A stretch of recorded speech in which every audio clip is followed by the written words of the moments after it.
The Tennis Gambling Podcast on the Sports Gambling Podcast Network is brought to you by Arctic Fantasy. Get up to 1K in a positive match with Simon Arctic Fantasy from our code SGPN. And welcome, everybody, to the Tennis Gambling Podcast here on the Sports Gambling Podcast Network. It is currently very early in the morning, around 4 a.m. Eastern on Sunday, July 27th. And host always, Scott Reichel, once again going solo for this pod. Time to get into the final matchup in DC, as we have the match between de Minaur and Fokina taking place on Sunday. So we'll break down that matchup right now. I was going to do the episode in the morning, I'd say later on, but then the lines dropped earlier. I was still up, so I thought, why not? Might as well get it out of the way. So once again, we're here to break down only one match on the card. Before we get into the actual recap of what happened on Saturday, a reminder that the show is available on also Spotify and Apple. So if you want to try the podcast out audio only, that's fine. Whether you're on YouTube or whether you're on Spotify or Apple, don't forget to help the show grow by subscribing to YouTube. Reminder to also leave a rating and review on Spotify and Apple. Plus, reminder, check out the merch store on the SGPN website. We have a lot of great tennis merch. We have sweatshirts, t-shirts, and mugs. High quality, very affordable, and also different colors, so different options for what you want to get. But a reminder, check out the merch store, not just for this show, but for the other shows with the SGPN platform. Plus, a reminder, the Sports Game Podcast is back with our 32 NFL team previews. They're also bringing back the phrase that pays. Each episode, they'll have a keyword that they'll be giving out of a 32-word phrase. Enter the entire phrase for a chance to win a $1,000 circa future. So starting off with the actual lock and dog picks for the matches in DC on Saturday, ended up splitting as we ended up winning the lock. We had de Minaur in straight sets at minus 150. For the dog, though, did lose as we had Shelton in straight sets at plus 100. Not even close as Fokina destroyed him, and he lost in straight sets. So getting into the actual lock, I'd say recap. Actually, you know what? I'll save the semi-final recap for a second. Do want to recap the clay slate, though, that we ended up seeing on Saturday, because Bublik and Darderi did each go back-to-back. They won titles last week and this week, which was impressive, as Bublik got the job done in the final against Kaza in Kitzbühel in straight sets. Unfortunately, we had the team total over, and Kaza ended up having an opportunity to get to 5 games in the first set. Got broken. He was up a break in the second set, choked 2. So Bublik did go under the team total, but it was pretty close to cashing. Kaza just could not maintain his nerve, and Bublik got the job done. Nice job by him. Now, Darderi ended up winning in Bustad, and he ended up winning again in Umag as he destroyed Taberner in straight sets. We did like Taberner plus the games. That didn't work out as Darderi killed him. Nothing else really had. Darderi was great, and he looked like the best player in the field, and his forehand was dominant. He got the job done in straight sets. So congrats to Bublik and Darderi, who ended up going back-to-back. So nice job by them on the clay slate. But getting into the recap of the matches on hard court in the semis on Saturday. So you had 2 pretty straightforward matches. One was surprising based on the winner, but not too much drama, as de Minaur did beat Moutet 6-4, 6-3. I'm a bit annoyed at de Minaur because I actually called 6-4, 6-2 on the dot, and de Minaur got broken while serving for the match, and then broke back to win the match. So I was really close to getting the exact score right, but either way, point is de Minaur in straight sets was the easy call. Moutet looked fine health-wise. Didn't matter. De Minaur is a better player, and Moutet just didn't have enough weapons to get the job done. De Minaur has done a better job at coming forward to the net. He did it, especially in the second set, and de Minaur opened up a massive lead to start that second set. He flipped the switch and ended up having a monster couple of, I'd say, games, maybe 10, 15 minutes of just very solid play. You blinked and de Minaur was up 2 breaks, gave one of them back, and then eventually ended up getting the job done into the second set as well. So minus 150, bit juicy, but never in doubt, as Moutet ended up really not threatening to win the match at any point. But nice job by de Minaur to get the job done for us in straight sets. As for the dog, though, I got to mention once again Shelton, who not only did not win in straight sets, he didn't win a set. He got destroyed in the matchup against Fokina. What an embarrassing showing by Shelton. It's one thing to lose to Fokina, who's been good against him. I get it. However, based on the spot and based on the margin of defeat, it was just a terrible performance by Shelton. It was probably the worst match he's played all year. A reminder that Shelton had not dropped a set up to that point. He beat Tiafoe in straight sets in the quarterfinals. Fokina, though, was lucky to even be here because Fritz ended up running out of gas, and Fritz choked when he was up 5-2 in the third set in the quarterfinal matchup. So Fokina won 5 games in a row. The match ended at 2 a.m., and he showed up and buried Shelton. And I would say Fekina played well. He did. I'm not going to try to remove all credit from Fekina. At the same point, though, Shelton was god-awful. I don't really know what he was trying to do the entire match. You figured after Fekina had himself a long marathon, you'd want to try to maybe prolong some points, try to make Fekina feel the, I'd say, long amount of time on court in the legs, and instead Shelton just punted unforced errors the entire match. It was really ugly. Shelton also couldn't buy a first serve for most of the match. I believe his first serve percentage in the first set was in the 30%. Like, it was really, really bad. And Shelton, if he's not landing the first serve, has problems. In the first set, he landed 32% of his first serves. It picked up in the second set, but it didn't really matter because he ended up losing anyway. But looking at the actual numbers for Shelton, he had, oh, it's actually even worse than I thought. He had 14 winners and 35 35 unforced errors, 35 errors to 14 winners. Ouch. It felt like Shelton came into the match with no game plan, and it felt like, I don't know if it was the heat or the actual environment. I don't even know. It felt like Shelton didn't want to be there, and he was actively just punting points. Now, Fekina did his part. He ended up choking away a break earlier in that second set, got it back at the end, and held on to win. But it really felt like Fekina got the job done by keeping the ball in play and by letting Shelton just self-destruct. And Shelton, for about an hour and change, did nothing but self-destruct. The shot selection was bad. The first serve wasn't good. He was just very sloppy. That's the word I'll use for Shelton in that semifinal matchup. It was embarrassing. And in that glorious spot to get to the final here, he no-showed entirely. And Fekina got the job done. It felt like after Shelton got the break back midway through the second set, maybe he'd right the ship. And maybe you'd see Fekina choke again. That didn't happen, as Shelton immediately imploded again, and he just couldn't keep the ball in play. But nice job by Fekina, not his problem. He got the job done in straight sets. Now we have what's an interesting final between de Minaur and Fekina. I'd say an unexpected matchup going into the event. But once again, the Shelton no-show was just embarrassing. That's all I'm going to say about it. It was really just an awful look, and it felt like Shelton actively showcased that he wasn't really willing to change up the game plan, no matter how bad it was actually going for him. And I don't know if his dad, who was in attendance, tried to tell him to change some things up. I can't really tell. But all I know is, what's the point of your coach being there if you're not going to try to change anything up and instead you're just going to keep punting shots into the net? It was a really embarrassing showing by Shelton. And either way, nice job by Fekina. Now, a reminder for the actual final, we already have action in this matchup because we have de Minaur to win the event at 8-1. So we already have a very nice price. He's favored in the final. Spoiler. So we already have action, and hopefully de Minaur does get the job done there at 8-1. We already won Bublik in Kitzbühel at 295. We'll try to get two outrights here with a win with de Minaur as well in DC. But 8-1, nice outright price to have, and we'll see how he fares on Sunday. I was going to basically wrap it up for the recap. Nothing else to add. De Minaur was pretty straightforward, and so was Fekina's, but mainly because Shelton just didn't show up. Moutet, he tried. I'll put it that way. Felt like de Minaur, once again, had himself a 15-minute stretch where he just went God mode, and Moutet had no answers. He fought, he battled, but de Minaur was too solid, and that was really the story. So once again, two pretty underwhelming matches that ended in straight sets. We'll see if the final has a bit more drama on Sunday. Anyway, before we get into the preview of the final, a reminder that we're brought to you by our sponsor, Circa, because they're still hosting three of the biggest football contests in the world.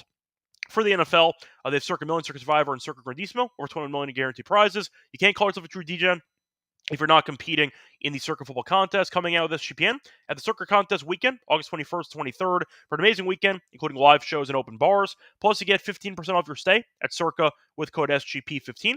Contest open to everyone. Sign up in Nevada, play from anywhere with the help of SGPN's official proxy. Go to footballcontest.com. Use code SGP to get $50 off your proxy fees.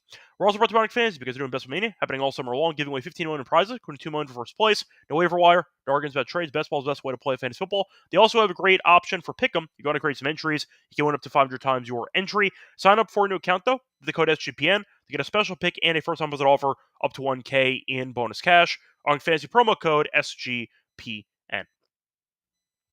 Welcome back, everyone, to the Tennis Game Podcast. Finished going through the recap of the semis in DC. Time to move on into the only match on the actual card for DC. The final match left, the title match between Fekina and de Minaur. Now, for the actual matchup here, de Minaur is a favorite, not a surprise. Interesting storyline, though, because Fekina is still looking for that first ever ATP title. He's made a couple finals this year. He lost to Makic in one. He choked against Kekmanovic in the other one in Del Rey. Point is, he's made a couple finals before, but he's never been able to close the deal. For de Minaur, he's won many titles before.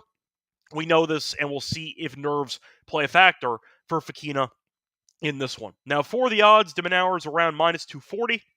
Fekina at around plus 180. For the spread, I see it being set at around minus 3.5 for de Minaur, and I see plus 3.5 for Fekina. For the over-under, I see 21.5 games. The over is minus 140. The under is plus 106, or 22.5. The over is minus 104, and the under is minus 127. So once again, pick whatever number you want, depending on if you want the over-under, but you can find different totals available, some more juicy than others. Anyway, for that, Ted, it's been close between the two of them. Now, getting into the recent meeting, faced off in Toronto a couple years ago, and de Minaur killed him. Won in 2023, and he only dropped 4 games in the entire match. However, every meeting before that was quite competitive, and the point is you have seen each player have success. So in the head-to-head, just by going through it right now, they have faced off a grand total of 6 times, and they're currently tied, or sorry, let me just make sure I got that right. They faced off 5 times, and Fekina is currently ahead 3-2. Now, there is a caveat, though, that the only 2 meetings that de Minaur won were on hard court. So the fact is, Fekina beat him on grass and beat him on clay twice. So on hard court, de Minaur has had the edge in the head-to-head. Now, one of them was a next-gen match, which was the first of 4 games as opposed to first of 6, and that was in 2019. De Minaur did win in 4. Put an asterisk next to it, though, because it wasn't a real tennis match based on the normal scoring, but still, the point is the most recent meeting, de Minaur dominated on hard court in Toronto, and we'll see if history repeats itself here in the final in DC on Sunday. Now, for the path of both players, both guys have looked quite good. Now, de Minaur has been a lot more convincing in his wins, as he was able to get by the first 4 matches, only dropping 1 set in the event. Should have been 0. He ended up choking away 2 set points in the second set against Leheshka, so he arguably should be 8-0 for sets. Instead, he has to settle for 8-1. Still, he's been very good. I will point out, though, the competition has been relatively weak. It's why we took him to win the event. We did like the draw. Boo in the first round. Leheshka's tough. That one went to 3 sets. Nagashima's not exactly easy, but he did win that one in straight sets, and he beat Mutet, which was a lucky loser who made it all the way to the semis. A favorable draw for de Minaur in the semis. So you're looking at Fekina by comparison. He's beaten tougher competition. So he beat Munar into the first round, ended up beating Tien, who upset Rublev, so pretty favorable draw for Fekina there in the second round, then beat 2 separate top 10 players, beating Fritz and beating Shelton, despite the crowd obviously being in favor of the Americans. Fekina got the job done, and he won both matches. A little bit of fortune involved, with Fritz getting, I'd say, extremely fatigued at the end of the third set. A win's a win, not his problem, and now we have a pretty fun matchup. So, for the odds, the thing that I have to actually mention to, I'd say, start this actual match preview is the fact that even though Fekina's been impressive, and even though he has been upsetting top 10 players recently, do I think he actually finally gets over the mental hurdle and wins an actual ATP title? He's long overdue. I've said many times on the show, I think he's the best ATP player to not win an ATP title. You could argue ever, honestly, because it's insane to think about when you are a top 20 player in the world, you've beaten countless top 10 guys, you have a win over Djokovic in your career, and you've never won a title. It's kind of bizarre, but either way, Fekina's here. We'll see if he gets the job done. Should have won in Del Rey. He blew a 5-2 lead double match point against Kekmanovic in the third set, and Makic he ended up losing to. Makic played well. It went to 2 tie breaks, but still. Fekina, I think even though I like how he's played, I just don't trust him enough mentally to finally win. If he proves me wrong, congratulations to him, but I'll believe it when I see it. I think de Minaur, who's been here before, who has the experience and the overall skill set to frustrate Fekina. Fekina's got firepower. De Minaur has consistency. And we know Fekina's overall shot selection and his mental, I'd say, consistency and his mental calmness can, I'd say, deteriorate very quickly. So I think you're looking at de Minaur, who should extract enough errors from Fekina to get the job done. Having said that, 240 does feel quite expensive. I get it. Do I want to lay that? Not really. But at the same point, I do think that de Minaur is going to win. I think it should be close, though. I don't mind the over in this matchup. Do I think de Minaur wins as easily as he did in Toronto 2 years ago? No. I think that Fekina has proven that he can handle the overall, I'd say, seeds that he's had to beat so far. The fact is, he has been proving time and time again that you cannot really underestimate him in any circumstance. And I think you're looking at him giving de Minaur a run for his money. De Minaur, at the end of the day, is still not a great server. Neither's Fekina, but that does result in what could be a pretty, I'd say, chaotic match where both guys might be punting serves and you might end up seeing first guy to hold at the end of a set gets the job done. We saw de Minaur struggle with the serve at the end of the Mutet match. We saw him struggle in the first set serving against Nakashima. The point is, we know de Minaur's serve can be had, and Fekina is a good returner. I can see an aggressive mindset from Fekina, where maybe he ends up getting a couple of opportunities by being aggressive, and maybe he converts on those. But to mention the actual breaks so far for the tournament, de Minaur's been broken 7 times, and Fekina's been broken 8 times. So once again, you've seen both guys serve inconsistently in the event, and we'll see if you're able to try to find the right opportunity, maybe to jump in for a live bet on one guy, expecting one service game to be a bit shaky here or there. But for the actual matchup in itself, I think de Minaur wins. I think he's the more consistent player. Fekina looked very good against Shelton. Shelton came in with an atrocious game plan and really just punted a bunch of points away. He had 35 unforced errors compared to 14 winners. Fekina, don't get me wrong, played well, but it felt like Shelton just couldn't help himself. He just kept handing over points. He ended up only landing 32% of his first serves, which is why Fekina just boat raced him in the first set. I think de Minaur will do a better job of keeping the ball in play, obviously. I think he'll be able to come forward, and I think Fekina will be frustrated at various points in the matchup. I see a lot of clutch moments or a lot of stressful moments for Fekina. And based on history, I'm expecting him to blink. That's kind of where I'm at. I think that de Minaur does win. Is it going to be easy? I'm going to say no. I'm going to say de Minaur in 3 if I had to go for an actual prediction. I think Fekina does enough to once again get himself on the scoreboard, but I do think, like what we saw in Delray, if it gets deep into a third set, I trust de Minaur in the rallies more than Fekina, and that's kind of enough for me. Fekina can prove me wrong. He can unload on both wings. The backhand could be on, and maybe he finds a way to win. But until he wins his first ever ATP title, we keep kind of having a running joke that Fekina is going to fall apart at some point in every event he's in, because he has in every event he's been in his career. So if he gets the job done, tip of the cap. But at the end of the day, I think that de Minaur, we picked him pre-tournament because we like to draw, and we thought that he'd do well on the courts here in DC. No reason to change. He's in the final at 8-1. He's dropped 1 set in the event. I like the spot. I think de Minaur wins, but I do think the over has some value. I think Fekina keeps the match close, but not enough to actually win. The over 2.5 sets is plus 140, give or take.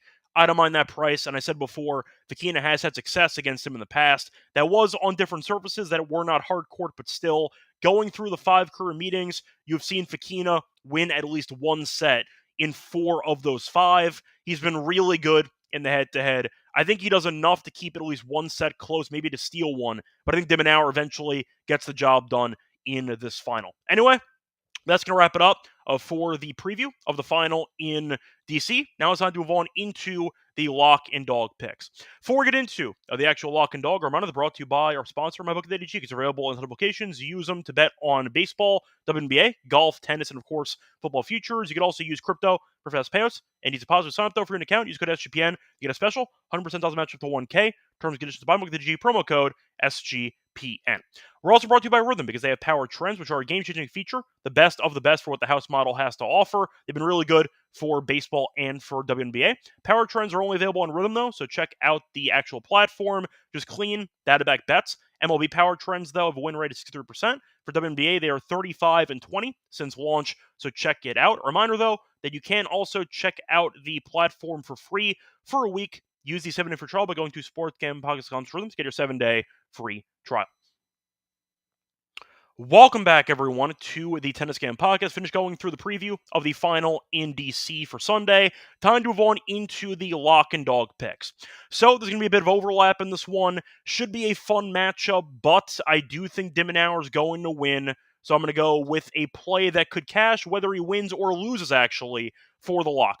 For the lock, give me de Minaur team total over 12.5 at -120. Saw this on BetMGM. So Fokina, despite winning, has had a couple of marathon sets. There has been a 7-5 or a 7-6 set in 2 straight matches for Fokina. So we have seen a couple of long sets, whether he wins or loses. But the history between them in the head-to-head has featured a couple of very long sets. 3 of the 4 career meetings have had a 7-5 or a 7-6 set. Plus, looking at the actual history based on the number of sets, you've only seen a couple of their meetings end in straight sets. So the recent one in Toronto, recent with quotes, was about 2 years ago, but 3 of the 5 career meetings did not end in straight, 2 of the 5 have not ended in straight sets. Point is, there are a couple ways to get there. De Minaur ends up getting a 7-5 or 7-6, and he ends up winning. You get a 3-setter, whether he wins or loses. Decent shape, but I do think that de Minaur should be able to find a way to get over the finish line. I just trust him more than Fokina in this big spot. But I think Fokina goes down swinging. I think he's played well here on the courts. And unlike his last couple of opponents with Shelton and with Fritz, Fokina does have more firepower than his opponent in this matchup. I do think that he can definitely showcase it. I think de Minaur is going to struggle dealing with it initially before settling in. Give me the team total over for de Minaur at 12.5 as my lock at -120. For the dog, I'm going to go with de Minaur again, but I am going to go with an alt total as a same game parlay. Give me the match to go over 19.5 games with de Minaur money line at +100. Now, you're looking at de Minaur, who has won both career meetings on hard court, so he has been good in the head-to-head in this environment. You're looking at the matchups, though, that you've seen from both guys in the event, decently long.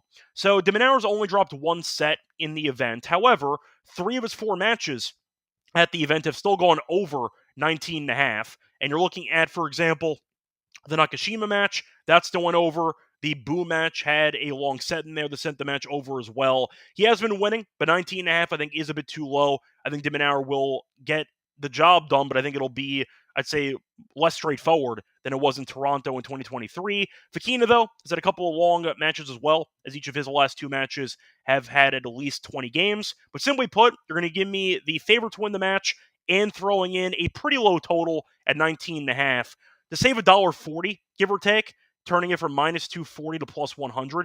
I like it. I understand that de Minaur, in theory, can win handily. I don't see that, though. I think Fokina is going to showcase some of his skill set. Think he'll fall short, but I see it being close. Give me de Minaur and the alt over for this one as my dog. So once again, the plays here for the show. The lock's going to be on de Minaur, team total over 12.5 games, -120. For the dog, I'm going to go with the same game parlay. Give me the match to go over 19.5 games with de Minaur money line at +100. Now, for the upcoming schedule, it's a bit weird because we have an event coming up in Toronto, which I was supposed to do an outright episode for basically today because it's technically starting on Sunday. However, the problem is because so many of the qualifying matches got suspended because of rain, there are no lines out. So we might have to do the Toronto episode a day later because we have no outrights. So unfortunately, with so many qualifiers still up in the air, we have no lines. So we're going to be doing the Toronto episode a day later, but there will be an episode for Toronto for the outright. So stay tuned for that. Till next time, I'm on Twitter, RH Radio. Good